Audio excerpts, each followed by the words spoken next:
15च्या आसपास 17च्या आसपास त्या ठिकाणी जिल्हा परिषद सदस्य निवडून आणली. पंचायत समितीमध्ये आपले अनेक सदस्य निवडून आले, नगरपालिकेमध्ये अनेक सदस्य निवडून आले.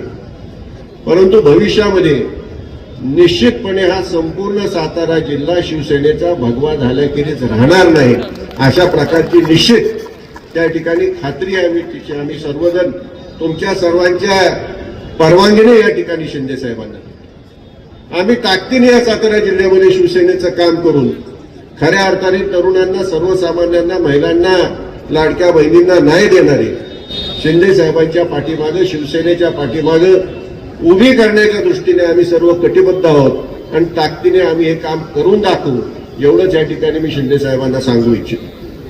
आज एक प्रकारची संपूर्ण महाराष्ट्रामध्ये एक वेगळ्या प्रकारची पोकळी निर्माण झाली. बाबासाहेब सुद्धा या ठिकाणी आहेत, त्यांनाही त्याची कल्पना. आम्ही सर्व पश्चिम महाराष्ट्रात आणि पोकळी जर कोण भरून काढू शकत असेल तर शिंदे साहेब तुमच्या खेरीज अन्य कुणीही भरून काढू शकत नाही, असा आम्हाला ठाम विश्वास.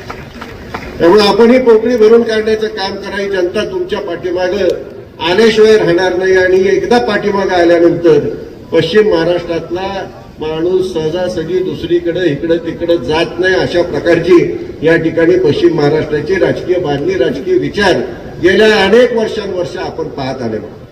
एक चांगली दिशा दाखवणाऱ्या नेत्याची आज नक्कीच गरज आहे आणि ती केवळ शिंदे साहेबांच्या रूपानेच पूर्ण होऊ शकते, असा मला विश्वास आहे.